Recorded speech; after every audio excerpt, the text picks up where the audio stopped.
Hello. I won't call it a quick update. It's probably not going to be. But it must be a couple of weeks at least, I think. So I'm sorry for that. Assuming all of you were on tenterhooks, wanting an update and the latest in the saga of my life in Denmark. But as you may have seen from a little video that I made, had the kids back, and it was just glorious. It was just glorious. When they always sleep in my bed, even though there's one bedroom in this apartment and it's their bedroom, they always come sleep in my bed, and I'm not complaining. It is viciously uncomfortable since I'm on a sofa bed and there is a wooden beam right down the center of it, and they tend to sleep either side of me, but I don't care, because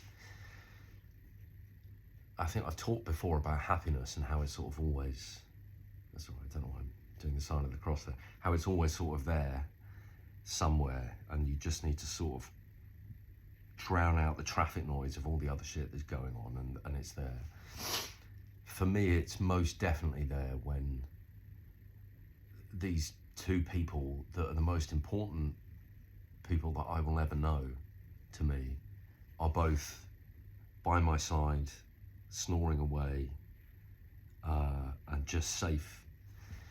And I was able to do that because of all of you, so thank you very much for that. However, it's amazing how out of practice I have been just in the general routine. Following the end of my relationship with their mother, for various reasons to do with my own sort of recovery and healing, it was necessary for me to move a neighbourhood over, which in terms of London, like on the map, is nothing, but in Copenhagen terms, it is apparently quite far. So it basically means that the school run on the cargo bike is about 30 minutes, right? It's to do with, I mean, I loved that neighbourhood when we first moved there. But there was a period of about a year and a half as I was being quite aggressively, psychologically squeezed out of it.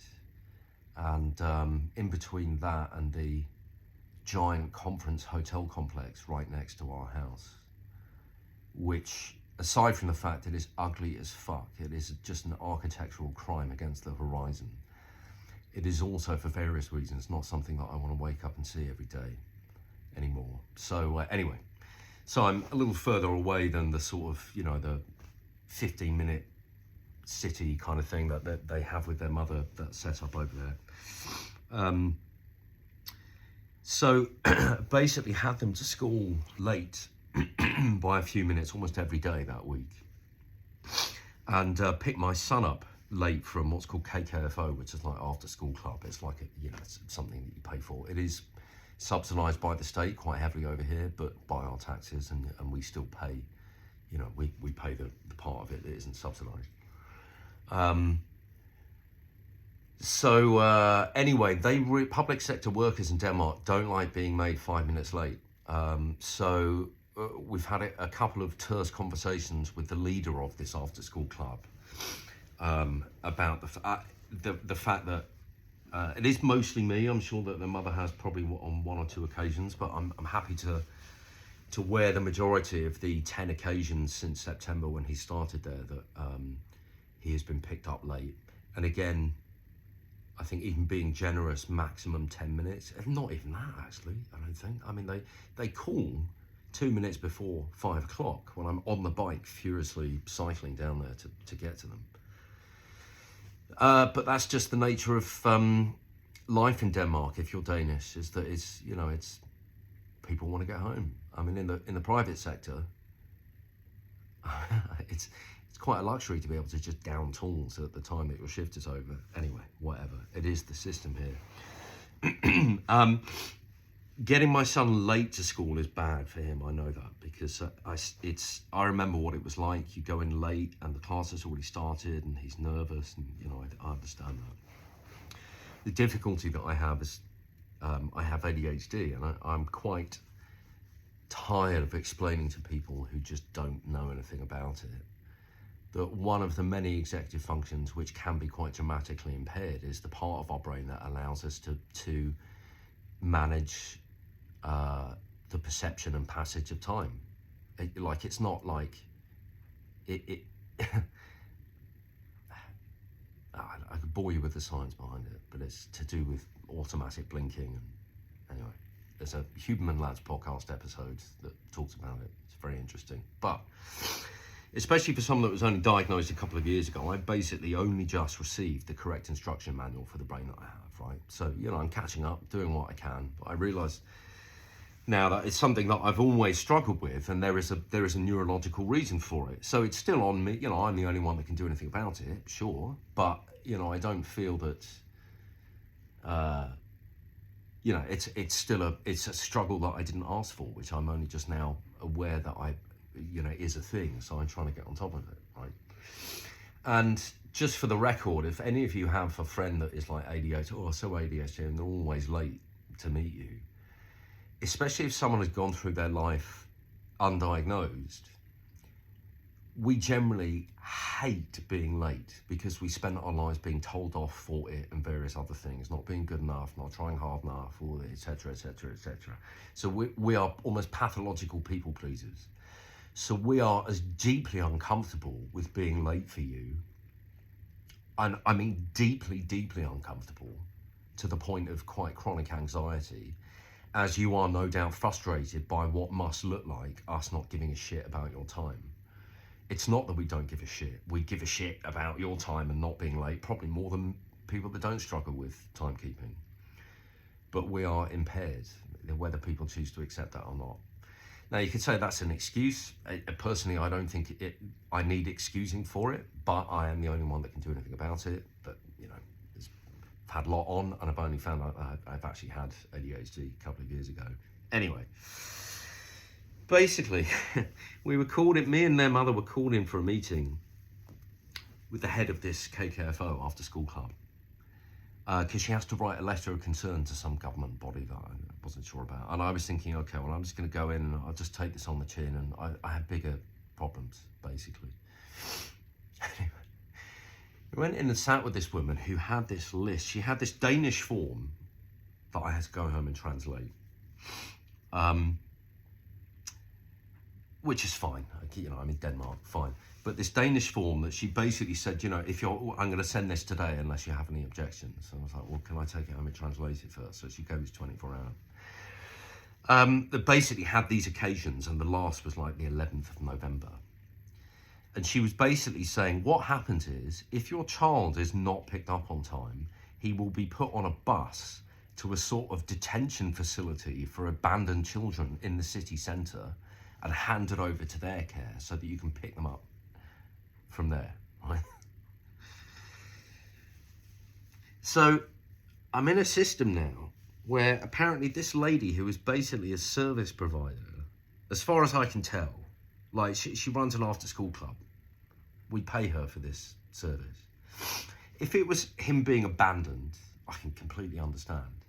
If it was chronic, don't know where the parents are, what the fuck is going on, it's been 30 minutes, I can understand. If it is up to 5 minutes late regularly, then I could understand if maybe some sort of direct punishment on the parent has to, maybe a fine or something like that.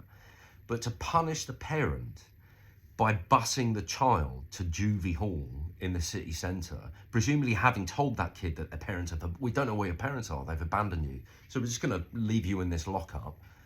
What the fuck kind of country is this?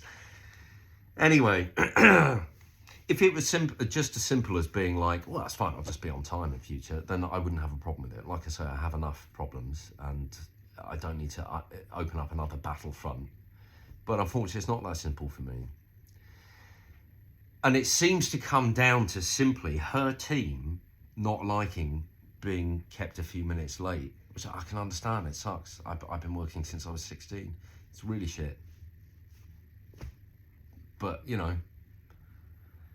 the answer can't surely be to, anyway. So basically, I was thrown by that quite a lot. And when I got home and translated this standard form where they have to, basically me and the kid's mother now have to go for a meeting with social services or whatever the equivalent is, because a letter of concern for our son's welfare has been raised. And on this standard form, I realised when I got home, are various standardised questions that the caregiver has to fill out, which include things like, do you have reason? Are you worried that there may be sexual abuse happening at home? Are you worried that there may be domestic violence going on at home? So I translated this and I messaged back and said, so I think there's been some mistake. This isn't the right form. These are two different universes here. Oh no, apparently it is the standard form. And the more I read about this country and their approach to childcare, the more terrified I am. We currently have a Prime Minister over here who, to address, as far as I can tell, with like translating news pieces, in order to address shortages and, you know, massive classroom sizes and a shortage in, you know, people that want to be classroom helpers. Hello, I fucking applied. I'm right here. I'd love to do that for a living, but no, I can't because I don't have a degree and I don't speak Danish. So they can't be that desperate. They've actually decided that that the problem is that there are too many diagnoses for autism and ADHD. So now the campaign is we need to reduce the number of diagnoses for these. It is statistically inevitable that one of my children will have one of these. It's just genetics. It's just how it works, right? So now their existence or their struggle is going to be denied by a Prime Minister who's just pandering to the right to hold the centre, which we tried that in our country once. Didn't work out very well. And that actually kids that don't, you know, are somehow disruptive or not falling in line with the rest of the class. So actually that comes down to bad parenting. So actually the problem is now on the parent. Like, what? Anyway, so in between that and stories of like mothers, you know, native Greenlanders, which is, you know, a part of Denmark, having their autistic children taken into care because it's been decided that because they're native Greenlanders, they're not equipped to raise a child with autism. I mean, this country is, I'm getting very alarmed by this country. Ironically enough, the very next day at this KKFO after school club, our son had his 2 front teeth knocked out during some rough play with a friend of his. Now they're milk teeth, luckily. One of them is hanging by a thread and he doesn't want us to pull it out, but I mean, it's like, and the other one is just gone. So where's my standardised form where I can raise, like, I would prefer that this person focus more on keeping my son's teeth in his fucking head, considering that she is providing a service for which we are paying, than getting upset about the fact that her team are having to leave 5 minutes late frequently, and so threatening to bus our son off to some fucking temporary orphanage in the city centre. Anyway, so that was a lot. So now I'm like, how am I supposed to do this as a single parent? You know, it's just an ongoing quest to understand myself better, and I've been doing for the last fucking decade, getting a little bit closer to understanding so that I can recognise my strengths and double down on them, the things that are problematic, work on them and get a little bit closer.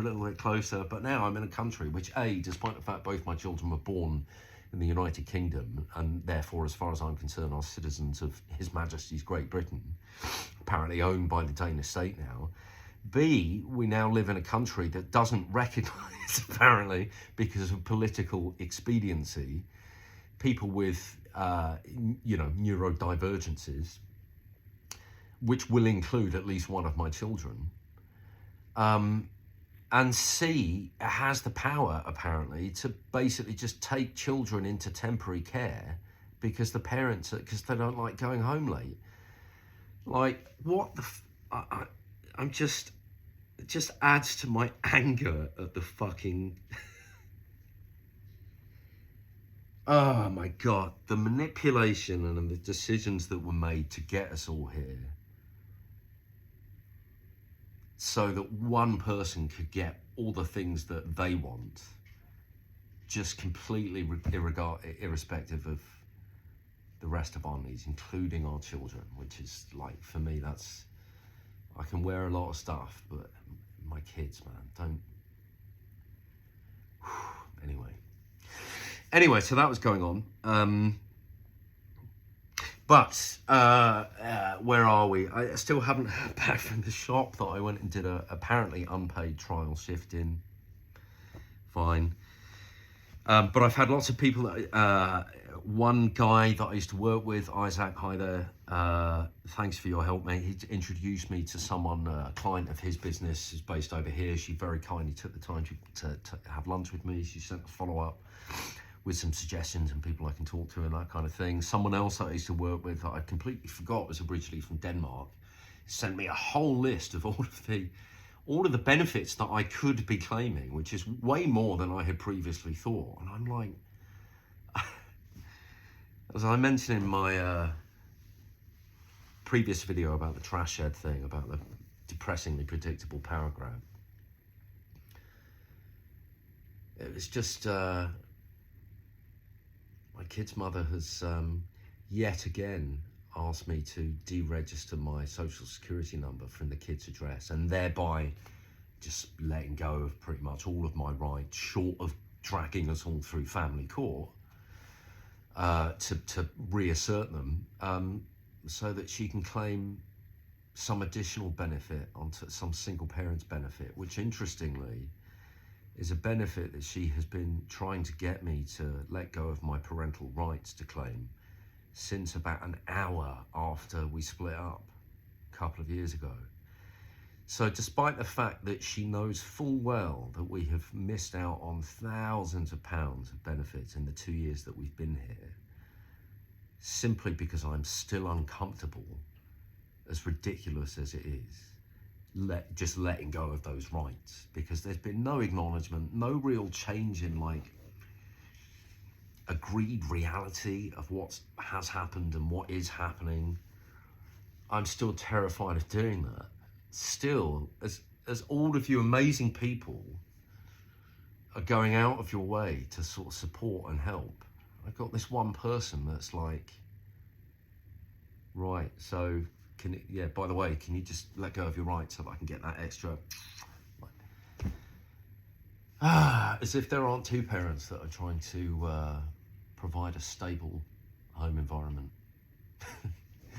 So anyway, financially, we're not out of the woods yet at all, but things are so different. I mean, we have lights, as you can probably tell. If you're wondering what all this shit is in the background, this is, I've taken to decorating hats. So there's a couple of hat lamps there and a monkey in a tree. But we have electricity. I can have the kids back now, which is incredible. I can now get back to focusing on, for the time being, well, on top of trying to get a job and make sure that, you know, we have another month and another month. Try and get on top of my mental health, which is just one thing that's come from this. I didn't realise apparently it's like Men's Mental Health Awareness Month.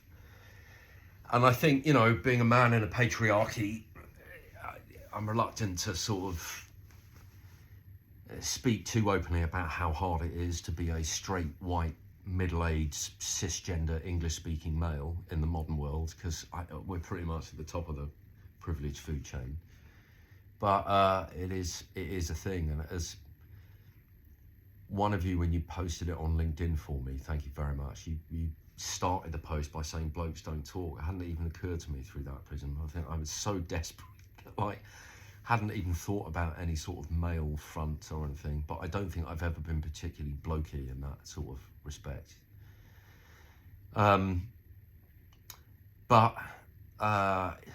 Yeah, I mean, I've had people reach out to me, people that I used to work with, old friends of mine that I've known forever reaching out and basically just being quite vulnerable about the fact that they're not okay, or they've been through periods where they really weren't okay. And I'm really not okay. I mean, I'm not going anywhere, but I'm definitely not okay. I mean, it's been such a, where to start? This is a whole podcast series really, but it's just been an accumulation of things, and that's all it takes is a few things falling down in different areas of your life, and before you know it, you haven't had the space to address and properly come to terms with and get on top of the weird bug that's popped up in your system from that thing, because you're dealing with this thing, and then that thing comes along. But I was talking to a good friend earlier who I've known for years, I didn't realise also had ADHD. He's been out of work for a long time, not necessarily because he has ADHD, but he's developed a sort of agoraphobia. I struggle to leave the apartment. I get collapsed by basic decision making sometimes.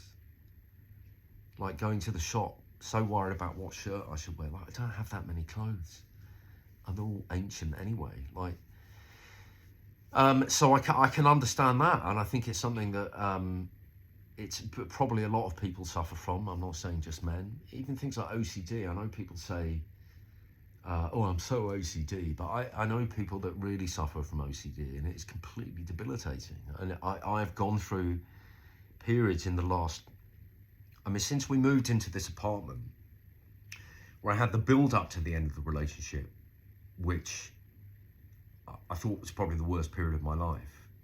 And then the discovery, and then the end of the relationship. So I thought, okay, well, at least now we can all sort of chill out. I know what's going on, and you know.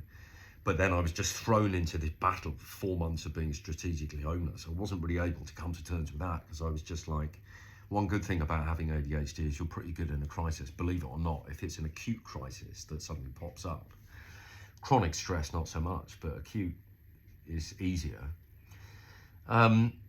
And then moved into this place and thought, right, now I can get back into health and fitness and focus on working through all of this stuff that's happened. But I just collapsed, and I haven't really been able to get up since. So I've gone through these weird periods where I've had,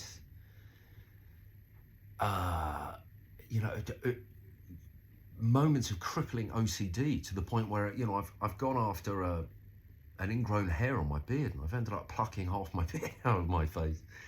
I can assure you that I'm quite lucid, so I'm not like bouncing off the wall. So I've been an observer to these things, but it's, as an observer and someone who is, these things do not and will not define me. It's all just a period of my life, and I'll come through it wiser. For me, this is all fodder for wisdom to pass on to my kids. It's kind of the whole point of being a parent, really, is that they may experience these things, and I can talk them through them and say, look, I've been there. I know it seems scary, but this is the science behind it, and this is what I did to come out of it, and maybe help some other people as well along the way. But as you may have noticed, I've got no problem talking about myself. But there are a lot of guys out there, just because of man culture, that aren't. And they must be really fucking suffering. And unfortunately, it's not as simple as just saying, ask a mate if he's okay and let him vent, because the problems don't go away.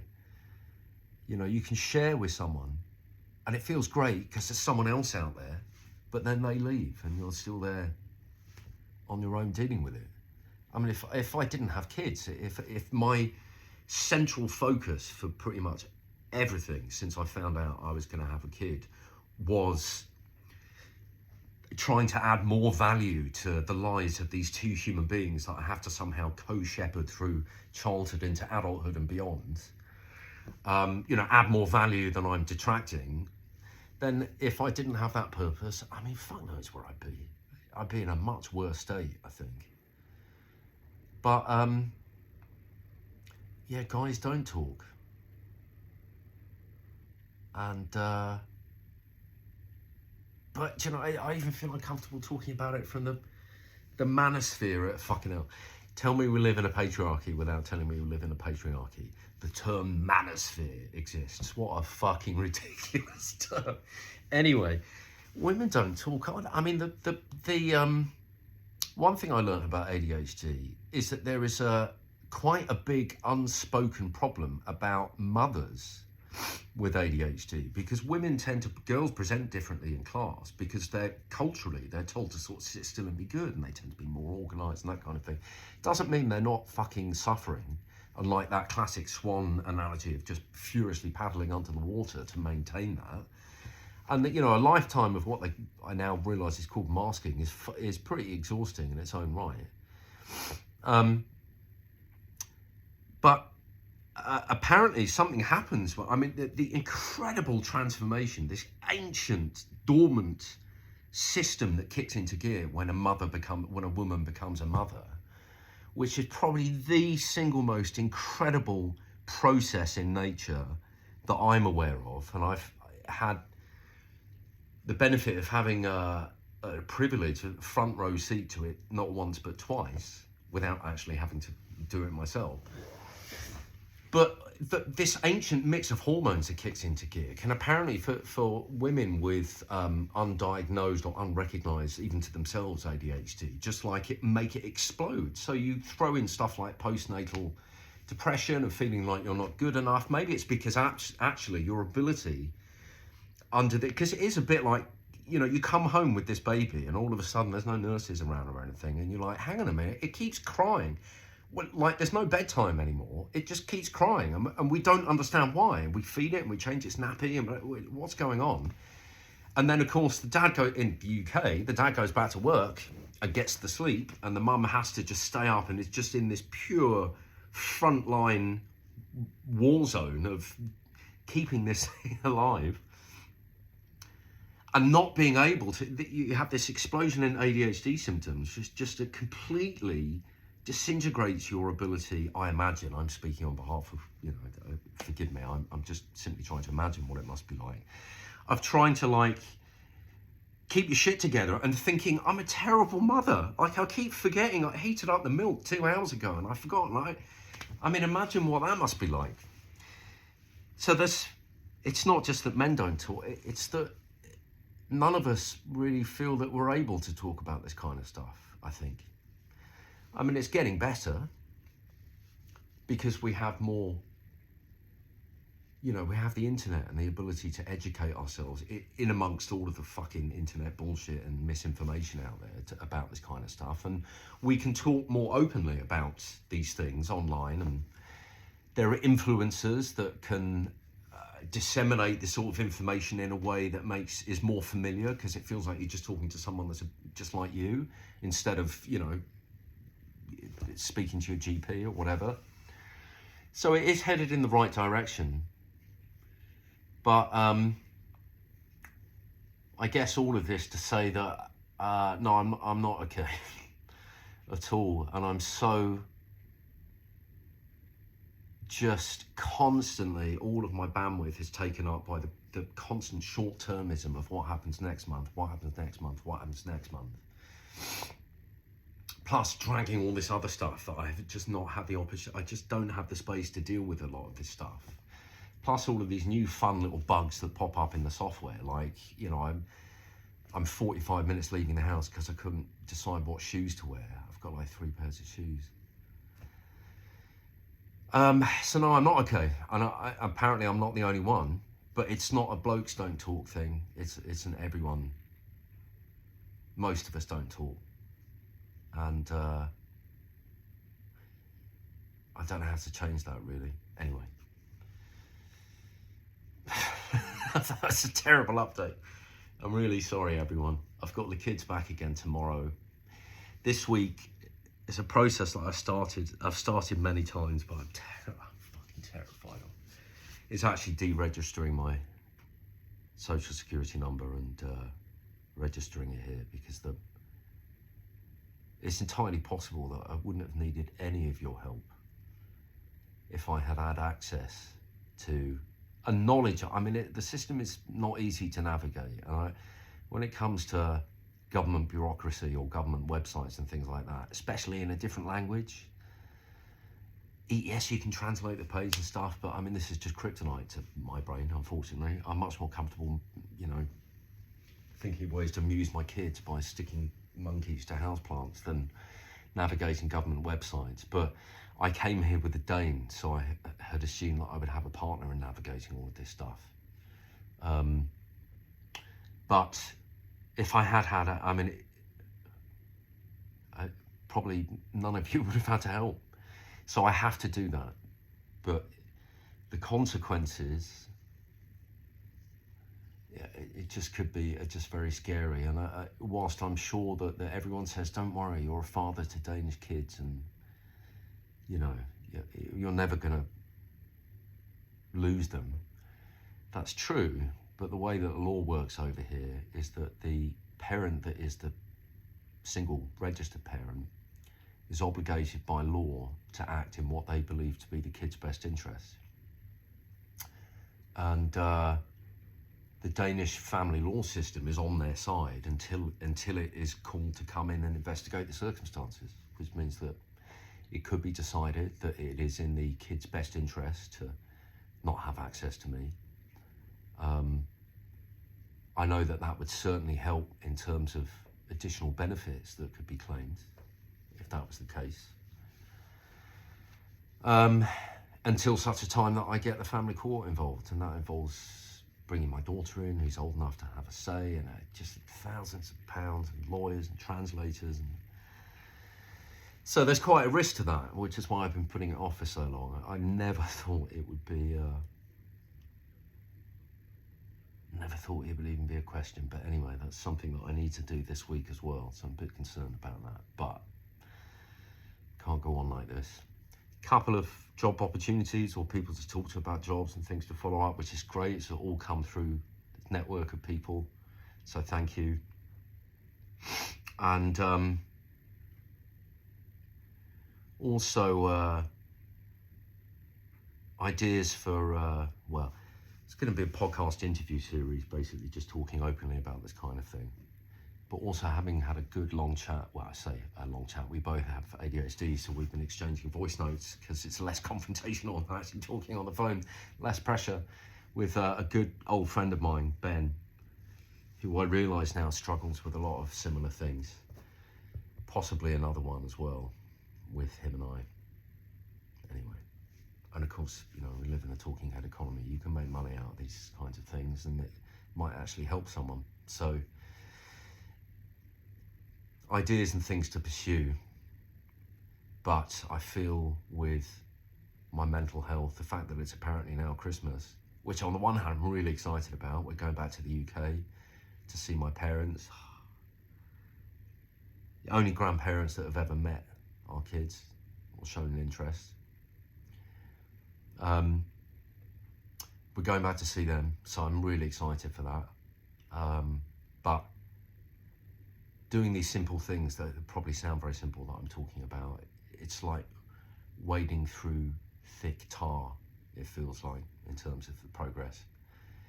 You know, in things that are proving challenging from a sort of mental health perspective, which I previously felt a bit ridiculous talking about, because we have this mentality in our culture of people that don't suffer from these things assuming that the reason why they don't is just because they're stronger. So they look at someone that does struggle with something and say, well, it's in you, you just need to choose not to do it, because they're thinking, well, that's how I don't struggle with these things, instead of thinking that actually it's probably far more likely that the reason why you don't struggle with these things is because you don't struggle with these things. Anyway, but I mean, I'm tired of not talking about them, really. And I've got a YouTube channel now, for good or real, so maybe I'll do something with that. Anyway, 1,000 thank yous again for, if you've even made it through to the end. Perhaps I should cut this bit of the thank yous and put it at the beginning, but 1,000 thank yous. I mean, that little video that I put together, I was quite impressed that I managed to edit that on my phone without throwing my phone out the window. But that's because of all of you. So I can't tell you. I just can't tell you how grateful I am for that. So thank you. And I'm making what progress I can. Not out of the woods, but you know, we were just sunk a few weeks ago. So there is a chasm of things to be optimistic about, you know, between where I was in that first video and where we are now. So thank you very much. I hope all of you are all right. And if you're not, then feel free to give us a call if you want. I started a TikTok channel ages ago, and it sort of fell by the wayside. But I found that there were people, a couple of people reached out to me on DM there because they were dealing with some of the things that I was talking about, like overcoming addiction and grief and all this kind of stuff. And I was able to just have a chat with them and offer some little factoids that had helped me. And I'd love to be able to do the same for any of you, really. So feel free to reach out.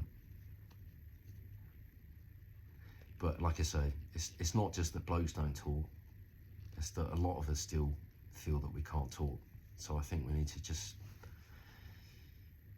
have a bit of a conversation, really. Because one thing I've learned about mental health is that we're biologically wired. It's called negativity bias. It's what kept us alive in the wild. And that's what leads to things like catastrophizing and stuff. It is never as bad as you think it is. It is never as bad as you think it is. But if you only have yourself to bounce those questions and ideas and beliefs off inside your own head, then, you know, we just need to have a conversation, I think, because it's in talking to other people that you have some of these long-held ideas and beliefs challenged, that you realise actually maybe it isn't as bad as you thought it was.